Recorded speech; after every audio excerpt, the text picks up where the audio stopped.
самое важное, самое нужное, самое драгоценное, в чем нас сотворил Всевышний Создатель, пребывая в этом мире, акцент, конечно же, когда мы будем уходить с этого мира и когда будем отдавать душу нашему Создателю, чтобы мы смогли с легкостью сказать «Ля иляха илля Мухаммаду Расулуллах», то, что нет Бога кроме Аллаха и Мухаммад его посланник.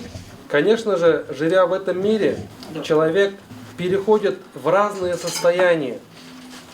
И у нас наши сердца на арабском языке, в арабском слове именуется кальбун, сердце. От слова калаба. Калаба переводится, оказывается, колебающийся. То есть сердце, оно постоянно колеблется. Человек сотворен таким образом, то, что у него постоянно колеблется сердце. То есть, другими словами, он иногда хочет делать ради Всевышнего Аллаха очень много дел вершить, а иногда он утопает в грехах. И такова натура человека. Всевышний Аллах сотворил людей, чтобы они могли выбирать. Выбирать между добром и злом. Выбирать между хорошим и плохим. Между тем поклоняться, совершать богоугодные дела, или же идти против Создателя, против Всевышнего. И таким образом Всевышний Аллах дал для каждого человека ирада и джузья, право выбора. Хочешь ты спи целыми днями, ничего не делай. Хочешь ты работай над собой, над своими деяниями, над своим будущим, как для этого мира, так и для вечного мира.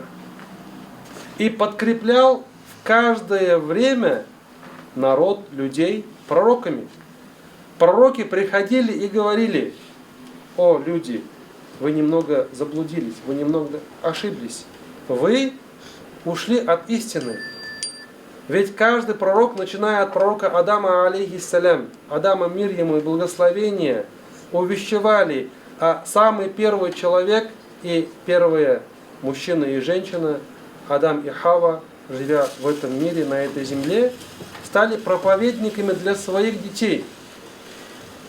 И вот, смотрите, Всевышний Аллах сотворил Адама, алейхиссалям. Сотворив Адама, алейхиссалям, сотворил для мужчины его супругу, женщину, и они жили в раю. И здесь хочется еще, знаете, вот как для мужчин, так и для женщин, иншалла, для будущих семей, некое наставление дать. Мужчина создан из глины. Балшиктан яратылган. Глина у нас, знаете, его можно как угодно мнуть. В любую форму придавать. Это вот совет женщинам для будущих жен. Вот как ты хочешь, можешь эту форму придать. Ласковое слово, красивое обращение. То есть мужчину можно все-таки, оказывается, он поддается. Но женщина сотворена из чего? Из ребра. Из такого немного изогнутая кость, ребро. И не просто ребро, а с левой стороны, из-под сердца. То есть мужчина, он хранитель своей супруги. Но он ничего не может сделать с этим изогнутым ребром. Но наоборот получается. Вот поэтому пророк, саллаллаху алейхи вассалям, когда говорит, когда наставлял, когда вы выбираете супруг своих будущих жен, выбирайте религиознее, та, которая боится Аллаха. Потому что в будущем вам вместе воспитывать детей. В будущем в ваше отсутствие, ваша жена, ваша супруга остается с вашими детьми. И вот поэтому, знаете, наставление ученых для мужчин тоже что говорит? Говорят, ребро в изогнутом состоянии нельзя оставить. Это испытание Всевышнего Аллаха. Это смех смехом, но это реалии жизни. Это испытание от Всевышнего Создателя, пребывая в этом мире, когда сердца вместе соединяются, создаются семьи, создаются очаги общества, ячейки общества, то в этом случае, только уступая друг другу, создается счастливая семья. И в этот момент нужно быть обоим, и мужчине, и женщине, мудрыми в этом состоянии. И вот когда они споткнулись, когда они ошиблись, когда все-таки шайтан, иблис, сделал свою васваса и своим наущением, проникнув в рай, в джаннат, обманным путем сказал: клянусь Аллахом, он так и говорит: валлахи, шайтан сказал Адаму алейхиссалям и его супруге: клянусь Аллахом, я хочу вам быть другом, я ваш друг, просто хочу, чтобы вы стали ангелами и вечно остались в раю. То есть Адам и Хава обманулись на эти слова, на слова вечно остаться в раю. Хотя так они и были в раю. Они жили, они там питались разными плодами, жили райской жизнью. И тогда что произошло? Когда Адам алейхиссалям потянулся за этим запретным плодом, он остановился, сработал разум. Он остановился, но Хава, ради Аллаху анха, она потянулась, взяла, откусила и дала вкусить своему супругу. И вот поэтому Всевышний Аллах сделал талак, развод, решением на мужчину, потому что мужчина в экстренных ситуациях умеет остановиться, может сказать себе стоп, нельзя. У женщины в этот момент срабатывают эмоции. Таким образом Всевышний Аллах сотворил, создал. И вот в этом мире, создав нас, Всевышний сделал так, чтобы мы оставили после себя потомство, свое имя, и для того, чтобы мы могли заработать довольство Всевышнего Создателя, довольство Аллаха. Ведь если Аллах будет доволен, то, соответственно, человек зайдет и в рай, и освободится, и освободится от ада, от огня, от наказания. И поэтому, как не в месяц Рамадан нам прочувствовать все эти проповеди, как не в месяц Рамадан, когда у нас смягчаются сердца, когда у нас разум приобретает необъяснимое мышление вечного мира, и когда люди начинают беспокоиться за свою вечную жизнь. И вот когда человек голоден, он, конечно же, начинает переживать за бедных, за неимущих, за тех, у которых нету возможности накрыть себе стол, у которых нет еды. И появляется чувство жалости, чувство сожаления. Конечно же, месяц Рамадан Всевышний Аллах делает таким образом то, что люди, они поднимаются духовно, возвышаются настолько, то, что становится духовно выше даже ангелов. Спросите, почему, как так? Ведь мы выше ангелов не можем быть, ведь у нас много грехов. Но на самом деле у ангелов нету возможности грешить. Они не могут противиться Всевышнему Аллаху. У них нет возможности просто выбирать. Вот если Всевышний Аллах скажет ангелам держать пост, они будут держать пост, хотя они и так не кушают, не пьют. Им не нужен пост. И в хадисах говорится, приводится то, что есть ангелы, которых Всевышний Аллах создав, они упали ниц, упали на саджда, упали на земной поклон.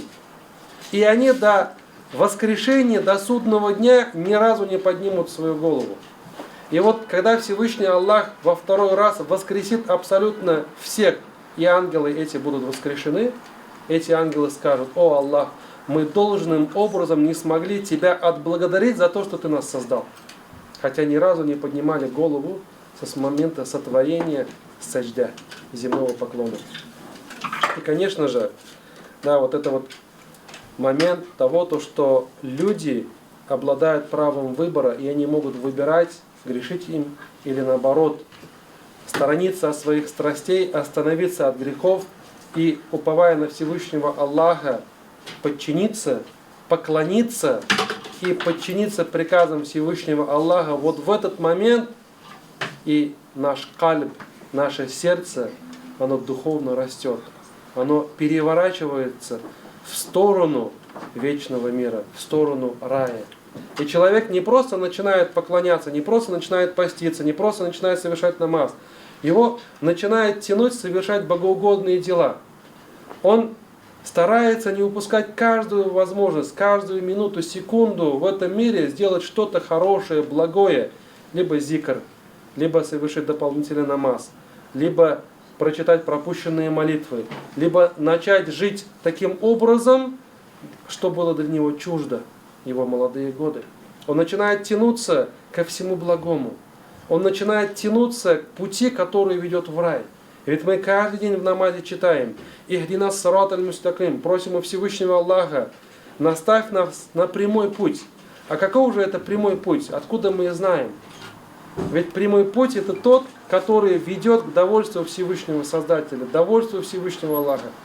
И это, знаете, очень приятно видеть, когда вот молодые люди собрались воедино в одном месте и, понимая, насколько это вознаграждаемое устраивает ифтар маджлис, и насколько это вознаграждаемое, во-первых, поститься, держать пост в молодом возрасте. Ты еще студент, да, возможно, ты работаешь, ты еще студент или студентка, но в этом молодом возрасте понимать то, что Всевышний Аллах приказал тебе поститься, возможно, кто-то еще намаз не читает, но именно вот этот вот путь становления на путь исправления для того, чтобы читать в дальнейшем намаз.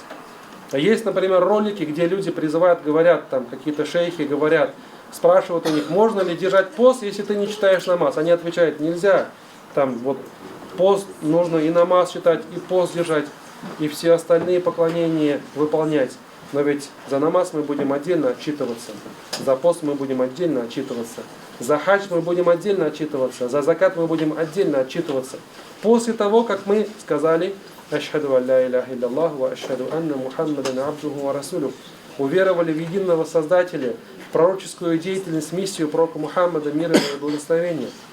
И, конечно же, человек, если встал на этот путь, и он первый раз продержал пост, возможно, он не целиком продержал пост, несколько дней, но он попробовал, он уже встал на этот путь, на путь, который, иншаллах, приведет его к довольству Всевышнего Аллаха. Поэтому не нужно останавливаться. В этом году ты продержал пост, и, иншаллах, вот этот пост в месяц Рамадан поспособствует тому, то, что в следующем году ты уже будешь делать сажда, будешь читать намаз. И потом потихоньку придет осознание того, то, что есть вообще в этом мире другие обязанности, другие поклонения. Ведь ни один олимпийский чемпион, он не стал чемпионом за один день. Это кропотливый труд с детства, тренировки каждый день. Это каждый день тренировки для того, чтобы достичь одного статуса. Стать каким-то чемпионом в каком-то стиле. И также мусульманин, если он будет откладывать, с каждым годом он будет думать, я еще не читаю намаз, значит мне еще нельзя держать пост, и получается у него проходят года, проходят десятилетия, а потом, когда ты уже перейдешь рубеж преклонного возраста, и знаний не будут хватать, и тело будет немощное, уже будет тяжело держать и пост, и научиться читать намаз. Именно в этом возрасте, в молодом возрасте, и альхамдулилля, очень радостно видеть вас в этом месте, всех вместе, то, что вы собрались и проводите этот ифтар маджлис. Когда Иблис пришел к пророку Мухаммаду, саллиллаху алейхи вассалям, была такая ситуация. Однажды пророк Мухаммад, саллиллаху алейхи вассалям, сидит со сподвижниками в доме у одного из сподвижников. Постучался в дверь некий человек. Открыли дверь и спрашивают, кто там. А там стоял один очень, знаете, такой неприятный на внешность человек. И там описывается, у него было вот несколько волос, длинные волосы просто выглядывали, там 7-8 волос длинные, обвисшая шея и такой очень неприятный на внешность человек. И потом спрашивают, кто, говорит, ты? Он говорит, я Иблис. Он говорит: я Иблис.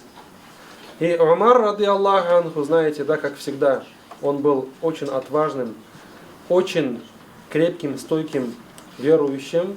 Он схватился за свой меч, говорит: я, Расулуллах, позволь мне отрубить ему. Позволь мне избавить людей от этого сатаны, от этого Иблиса. Пророк Мухаммад, саллиллаху алейхи вассалям, говорит: успокойся. Он пришел сюда, у него важная миссия. Его Аллах сюда прислал. Успокойся, остановись, не трогайте его. И тогда он зашел и сказал: ассаляму алейкум, мир вам. Иблис говорит: смотрите, хотя шайтан, сам Иблис, сатана, он наущает людей, чтобы люди отворачивались от Аллаха, от пути Аллаха, уходили от единобожия, веры в единого Создателя. И он говорит: ассаляму алейкум. Пророк Мухаммад, саллаллаху алейхи, говорит: тебе нет саляма. Ты Иблис, тебе нет саляма. Салям принадлежит Аллаху. Зачем ты, говорит, сюда пришел? И тогда Иблис говорит: Всевышний Аллах послал меня, обязал меня прийти сюда и отвечать на все твои вопросы. Все, что ты задашь, я должен буду ответить. И поставил условие: если я не приду и не буду отвечать на твои вопросы, то тогда Всевышний сделает так, что опозорит меня перед моими врагами. А для меня это самое тяжелое. Опозориться перед своими врагами. Ведь знаете, да, у Иблиса самое тяжелое — это его высокомерие, гордыня. Вот именно из-за зависти по отношению к Адаму алейхиссалям он не может просто переступить свою гордость, переступить свое высокомерие. Он просто не может. И тогда пророк Мухаммад, саллаллаху алейхи, начал задавать вопросы. Это очень длинное изречение, очень много вопросов. И там был один вопрос. И тогда пророк Мухаммад, саллаллаху алейхи, спросил: ответь мне, пожалуйста, кого ты не любишь больше всех на свете? И Иблис говорит: тебя, о Мухаммад, саллаллаху алейхи вассалям. Ведь никто не сравнится с тобой. Ведь ты противоположность того, к чему я призываю. Я людей наущаю, люди отходят от истины, а ты же делаешь так, что люди находят Бога и становятся на путь исправления.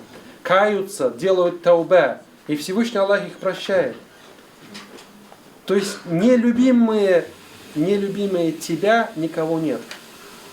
И тогда пророк Мухаммад, саллаллаху алейхи, спросил: а кто после меня? И вот смотрите, шайтан, сатана сам говорит: молодой юноша, который посвятил свою молодость служению религии Аллаха. То есть в молодом возрасте, поняв истину, осознав, что хочет Всевышний Творец от нас в этом мире, готовится уже с молоду к вечной жизни, призывает людей, становится причиной и с молодости не только распространяет, но и живет в религии Аллаха. То есть и молодой юноша, и молодая девушка, те, которые в молодом возрасте посвятили свою жизнь на пути Аллаха, приняли приказ Всевышнего Аллаха и, сторонясь от его запретов, в молодом возрасте решили посвятить свою молодость, когда можно гулять, когда можно грешить, когда можно наслаждаться жизнью, когда открыты двери харама. Они закрыли эти двери харама, оставили это на улице и молятся Всевышнему Создателю. И вот смотрите, сейчас пророка Мухаммада, саллаллаху алейхи вассалям, нету. То есть для Иблиса враг номер один нету. И автоматически все враги — это те, кто в молодом возрасте нашли Создателя и в молодом возрасте начали поклоняться. Оказывается, Иблис выискивает таких людей. Если у него не получается напрямую сделать васвася, напрямую сбить человека, то начинает через разных друзей, через разные общества, через разные, так скажем, обстоятельства наущать. Лишь бы человек не молился, лишь бы человек отрекся от единого Создателя. Ушел куда-то в многобожье, ушел куда-то в другую степь, лишь бы он не нашел путь единобожия, чтобы не поклонялся единому Создателю. И в Коране интересные моменты приводятся, когда говорит шайтан, наущает людей и говорит: укфур, укфур, то есть стань неверующим, стань неверующим, стань неверующим. И человек потихоньку отходит от истины, и когда он заходит либо в многобожие, либо уходит от единобожия и становится неверующим, то он говорит: я далек от тебя, то есть говорит, я чистый от тебя, я убегаю от тебя, ведь я боюсь Аллаха, Создателя, Господа миров. Представляете? То есть он-то, когда Всевышний Аллах спросил, почему, у Иблиса спросил, почему ты не поклонился Адаму, почему ты не сделал земной поклон? Он что сказал? Он сказал: ты меня создал из огня, а его из земли. Почему я должен, который создан из огня, поклониться тому, который создан из земли? Ведь огонь выше земли. То есть он признал то, что Аллах есть, то, что Аллах его Господь, то, что Аллах его Творец, он принял. Он что сделал? Он не послушал приказ Всевышнего Аллаха, а слушался в его приказе, чтобы сделать один единственный саджда. Хотя до этого говорится, он делал около 3000 лет поклонения. И на земле, говорится, вот на земном шаре практически не осталось места, где бы он не делал саджда. Но споткнулся о свое высокомерие. И вот, когда Иблис стал причиной того, что Адам алейхиссалям и Хава были спущены на землю, и говорит, в этот момент он почувствовал, знаете, такую радость, наслаждение от того, что он увидел, то, что вот то творение, из-за которого он был проклят и изгнан из рая, тоже Всевышний его спустил из рая в этот мир. То есть тоже вывел из рая. И говорится, когда человек радуется радостью, если видит на какую-то должность, которую его не поставили, и того сняли с этой должности, то, говорится, в этот момент это радость Иблиса. Любое злорадство получается. Да? В этот момент это радость Иблиса, когда он радуется этому. И вот поэтому, конечно же, месяц Рамадан – это месяц, когда объединяются сердца. Это когда очень легко держать пост, изучать религиозные знания, научиться читать намазу. И просто держать пост в этот месяц – самая легкая пора, потому что в этом месяце иблисы, шайтаны, приспешники Иблиса, они все закованы в кандалы. Это говорится в изречении пророка Мухаммада, саллаллаху алейхи вассалям. Да, и из-за этого еще легче держать пост, научиться пути исправлению. Однажды, знаете, одну историю хотел рассказать.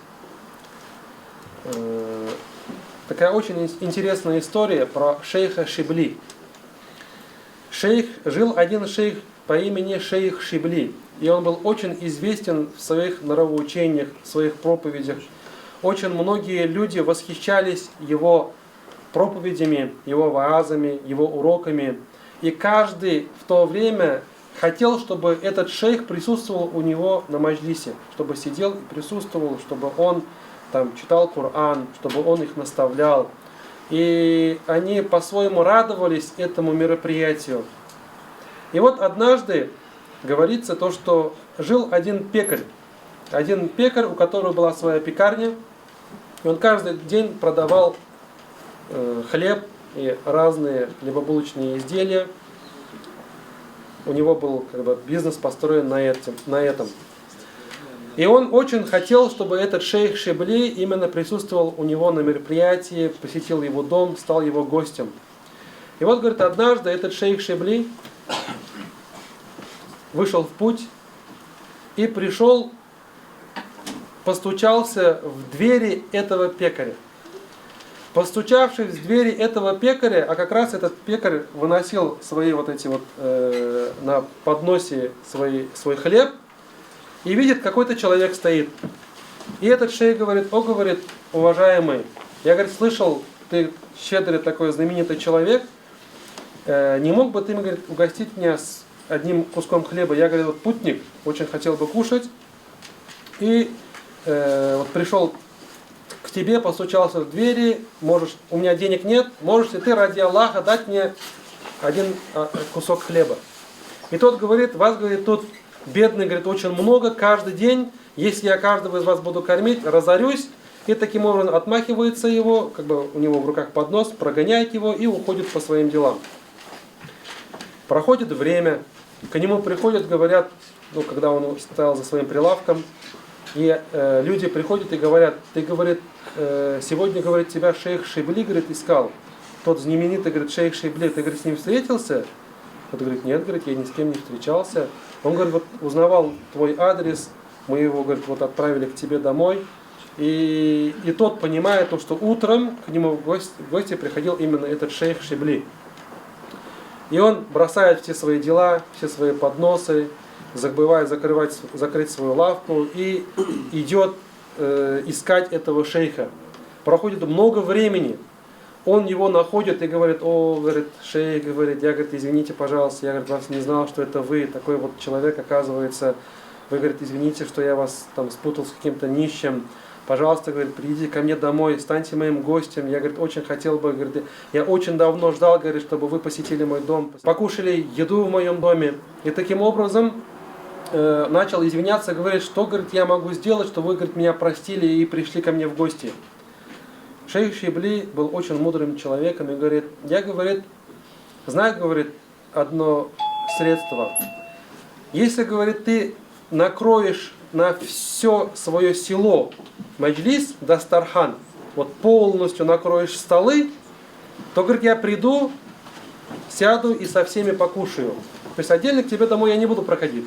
У меня, говорит, одно условие, чтобы ты позвал абсолютно всех, и кто у тебя есть там в твоем городе, в твоем поселении, я, говорит, с ними сел, покушал, только я на это, говорит, соглашусь. И таким образом он на радостях, то есть ставит стол, накрывает стол, зовет абсолютно всех, все приходят, шейх Шибли приходит на это мероприятие, садится, они все кушают, и один из прихожан спрашивает, говорит, шейх, вот, говорит, как вы думаете, говорит, вот все мы здесь сидим, все сидим тут, как вы думаете, кто из сидящих за столом достоин рая? Но все же ожидают ответ, то, что об этом человеке будет речь идти. Он говорит, я, говорит, не знаю, кто достоин рая, но я, говорит, знаю, кто достоин ада. Это, говорит, тот человек, который устроил, говорит, сегодняшнее мероприятие. И все не понимают, в чем дело. Как, говорит, так? Как, говорит, так? Это он же устроил это мероприятие, все здесь сделал. Как, говорит, так? И тогда этот шейх Шибли говорит, а вот, говорит, сами подумайте, когда, говорит, я у него попросил ради Аллаха один кусочек хлеба, он, говорит, мне отказал. А чтобы достичь моего довольства, он, говорит, накрыл целый дастархан. Как, говорит, сами думаете, человек, отказавшись ради довольства Аллаха и приняв довольство человека, сможет ли дойти в рай? И вот на самом деле эта поучительная история заставляет задуматься о том, что когда мы делаем что-либо в этом мире, любое богоугодное дело, нужно свое намерение правильно связывать с довольством Аллаха. Ведь если Всевышний Аллах будет доволен, Он примет абсолютно все дела, которые ты вершишь. Абсолютно все, что ты будешь прикладывать в этом мире. Однажды в Мекке, говорит, произошел такой случай. В парикмахерской сидит человек, он стрижется. Парикмахер стрижет его волосы. Заходит один человек и говорит, уважаемый, обращаясь к халляк, это парикмахер. Уважаемый, говорит, парикмахер, у меня, говорит, деньги украли, я остался без ничего. Могли бы вы, говорит, ради Аллаха, говорит, постричь мне волосы? И тогда этот парикмахер, останавливаясь на половине своей стрижки, оставляет человека, который сидел, поворачивает, усаживает вот этого, который зашел, и начинает его стричь. А тот в недоумении говорит, ты что, говорит, что делаешь? Я, говорит, тебе же деньги, говорит, плачу. Ты, говорит, почему, говорит, вот именно, говорит. Ты, говорит, мне за это деньги заплатишь, а за его стрижку, говорит, мне заплатит сам Аллах. Потому что он, говорит, попросил ради довольства Аллаха. Я буду стричь его, говорит, без денег ради Аллаха. И эти истории, конечно же, это такая пища для нас, для размышления, чтобы в этом мире, живя, и вот иншаллах, сегодня последний завершающий день месяца Рамадан, вчера был последний таравих, чтобы вот ту атмосферу, то окружение, которое вы смогли сплотить и сделать между собой здесь, вот среди штаба татар, молодежь, и за вами я очень тоже наблюдаю, да, в отдельных чатах, смотрю, насколько вы, знаете, усердны в познании религии, в познании знания, и это очень радует то, что молодежь на сегодняшний день интересуется вечным миром. И не просто интересуется, а вместе могут собираться и наставлять друг друга. Ведь в вечном мире мы будем либо собираться вместе, либо будем убегать друг от друга, если эти собрания были в грехе. Поэтому пусть Всевышний Аллах сделает благодатным и благословенным сегодняшнее мероприятие, сегодняшнее собрание, да, воздаст всем тем, кто стал причиной вообще, кто пришел сюда, и иншаллах, кто потратил свои средства на сегодняшний ифтар. До этого мы очень много говорили и объясняли, и разные хазраты, которые здесь присутствовали, насчет вознаграждения за ифтар-маджлис. И еще раз повторюсь, то, что выше и драгоценнее, чем провести ифтар-маджлис, пока мы живем, нету по вознаграждению другого мероприятия. Самое на первом месте богоугодное дело — это кого-то накормить постящегося, иншаллах.